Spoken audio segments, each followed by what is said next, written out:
Hey guys, welcome to episode 3 of Ask OmegaDef NES, in which I ask my secret friend OmegaDef a question about the NES. For today's episode, I want to ask, what is the origin of the Battletoads anyway?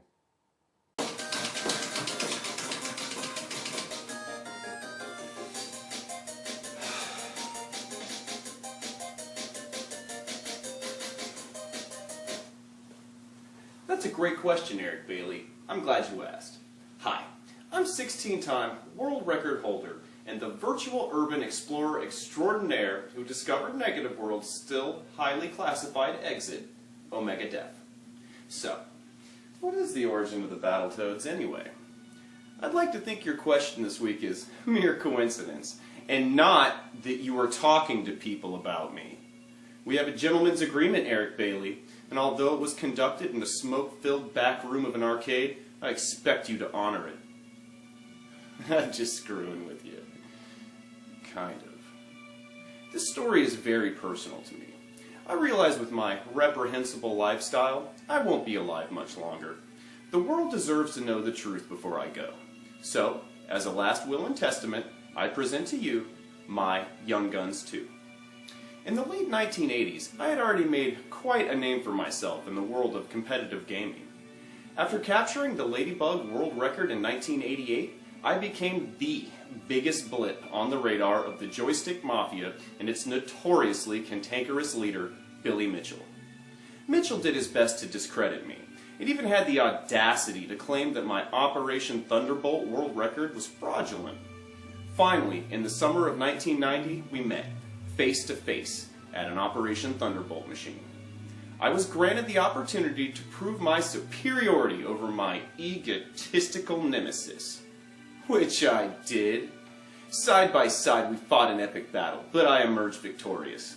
Mitchell couldn't stand this. He threatened to have me thrown out of the Chuck E. Cheese, and to have all my world records stricken from the books. So, I did what I hope any of you would do, and pistol-whipped him with an Operation Thunderbolt gun until he no longer spoke. They say, don't do the crime if you can't do the time. And, after calculating my risk-per-reward ratio, I was cool with it, and spent the next 6 months in correctional facilities. I was already famous enough to consistently pull bodacious vignette groupies, but after I got locked up, I became a regular Richard Ramirez. That summer, I made a lot of pen pals. That's when I met prolific author of OmegaDef erotic fan fiction and the lady who would become my third ex-wife, the Dark Queen. I couldn't help myself. She was just so mean and breathtaking. Before I knew it, we were married. She was a real go-getter, an aggressively eager, get-rich-quick kind of girl. I was informed that as a wedding present, I was being awarded the honor of spending every waking minute of the next 9 months immortalizing her in a video game.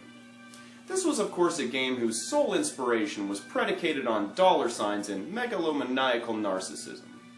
I knew it was selling out, but she was an irresistible vision of cruelty I just couldn't refuse. When I inquired on what she wanted the game to be about, she just tossed her hair and stared at her nails and ordered me to just rip off whatever's popular and get her a Diet Coke, you idiot. Her only real demand seemed to be that the game was unbeatable and that no one would ever defeat her. In the late 1980s, the Teenage Mutant Ninja Turtles were white hot. But by 1991, Michelangelo had been busted smoking weed out, and they had begun steadily tailspinning out of public favor. Obviously sick of anthropomorphic reptiles, the world needed something to fill this void. So I went with anthropomorphic amphibians, and thus the Battletoads were born.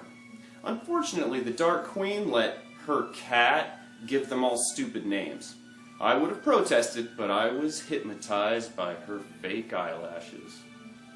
She was very angry, and ordered me to up the difficulty of the game even more. She said that this would increase our profits and that someday every quarter in the world would be hers. I began to explain to her that this was an NES game and didn't operate on quarters, but I didn't want to upset her during our violent lovemaking session. I had just about completed work on the game and was polishing it up when I discovered that my luscious and detestable Dark Queen had run away with none other than Billy Mitchell.